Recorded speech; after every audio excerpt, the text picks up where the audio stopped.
kita taati panduan sidang anak-anak online.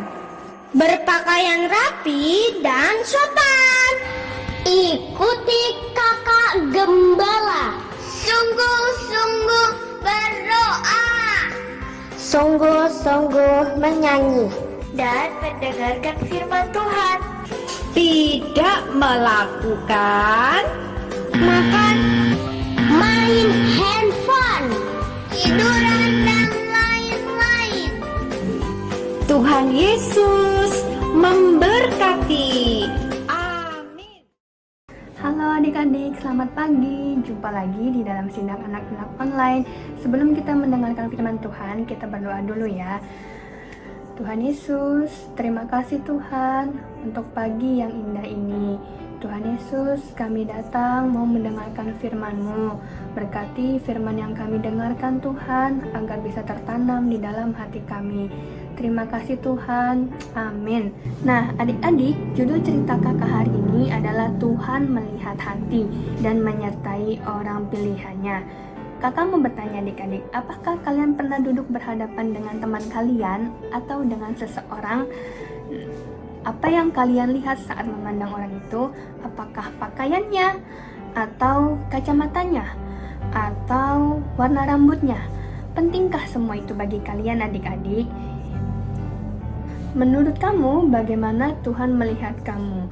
Saat kamu melihat seseorang atau bahkan saat kamu bercermin, kamu hanya melihat apa yang ada di luar. Tetapi adik-adik, Tuhan melihat dengan cara yang berbeda. Tuhan melihat kita melalui isi hati kita.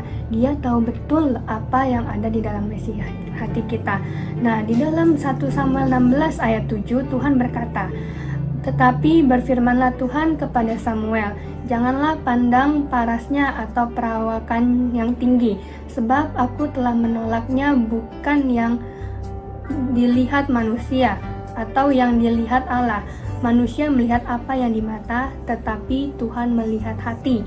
Nah, adik-adik, kita memang perlu memperhatikan penampilan yang di luar, tetapi kita juga harus memperhatikan kebaikan yang ada di dalam diri kita, karena Tuhan melihat isi hati kita. Apa yang punya buku harian?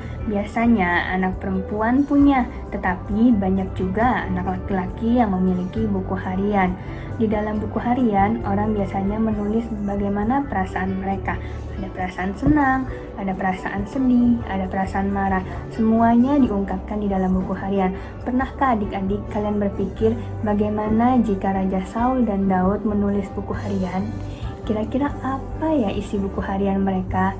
Memang kita tidak bisa menebak isi dari hati Raja Saul dan Daud, tetapi dari cerita Alkitab kita tahu bagaimana isi hati mereka karena Tuhan telah mengungkapkannya. Yuk adik-adik, kita baca isi hati dari Raja Saul. Tuhan telah berkata kepada Raja Saul untuk memimpin tentara melawan orang-orang Amalek dan tidak menyimpan apapun yang menjadi milik musuh Raja Saul. Tetapi adik-adik, Raja Saul dan prajuritnya mengambil dan menginginkan beberapa ternak tambun. Bahkan Raja Saul juga menyelamatkan Agag, raja orang Amalek. Dan Nabi Samuel marah kepada Raja Saul karena adik-adik, kenapa Raja Saul tidak melakukan perintah Tuhan dengan tepat. Dan Nabi Samuel berkata kepada Raja Saul bahwa Tuhan telah menolak Raja Saul sebagai raja dan telah memberikannya kepada orang lain yang lebih baik dari Raja Saul. Dari perkataan Nabi Samuel tadi adik-adik membuat perasaan Raja Saul menjadi kacau balau. Oleh karena itu adik-adik, prajurit Raja Saul menyarankan Raja Saul untuk memanggil Daud. Akhirnya dipanggillah Daud untuk bermain kecapi, dan Daud menjadi pelayan Raja Saul dan menjadi pembawa senjata Raja Saul. Pada suatu hari, Daud melakukan sesuatu yang sangat mengejutkan. Daud bisa mengalahkan Goliat, orang Filistin yang tingginya kira-kira 2,7 meter. Dan akhirnya Raja Saul mengutus Daud untuk memimpin pertempuran baginya. Adik-adik, karena Daud sering memimpin pertempuran bagi Raja Saul, Raja Saul hanya bisa mengalahkan beribu-ribu musuh, tetapi Daud bisa mengalahkan berlaksa-laksa musuh. Dari situ adik-adik, seluruh rakyat Raja Saul lebih memuji Daud dan lebih suka kepada Daud, dan membuat Raja Saul menjadi iri hati karena rakyatnya lebih memilih Daud dibanding Raja Saul. Oleh karena itu adik-adik, Raja Saul memiliki rencana yang sangat jahat. Dia ingin membunuh Daud. Dari situ adik-adik kita lihat bagaimana iri hatinya Raja Saul kepada Daud, dan Tuhan mengetahui isi hati dari Raja Saul. Nah, adik-adik, sekarang kita dengarkan apa yang ditulis Daud di dalam buku hariannya. Tetapi sebelumnya kakak ingin kalian membayangkan orang seperti apakah Daud itu. Apabila ada sesuatu yang baik terjadi padamu, apakah kamu mau bernyanyi bagi Tuhan? Atau apabila hari hujan dan kemudian matahari bersinar lagi sehingga kamu bisa bermain di luar, apakah kamu ingin meloncat dan menyanyi? Adik-adik, Daud adalah orang yang demikian. Ia selalu menyanyi, dan semua nyanyiannya mengungkapkan isi hatinya kepada Tuhan. Saat takut, ia juga menyampaikan perasaannya itu lewat nyanyian kepada Tuhan. Saat senang, ia juga menyampaikan perasaannya itu kepada Tuhan. Maka dari itu adik-adik, Tuhan sangat mencintai Daud. Inilah yang kira-kira akan ditulis Daud di dalam buku hariannya. Pada suatu hari, Nabi Samuel datang mengunjungi keluarga Daud dan berkata bahwa Tuhan telah memilih Daud untuk menjadi raja berikutnya. Keluarga Daud sangat terkejut karena Daud masih muda dan Daud adalah anak yang paling kecil di keluarganya. Tugas Daud hanya mengembalakan kambing domba milik ayahnya. Ketujuh kakaknya lebih pantas daripada Daud.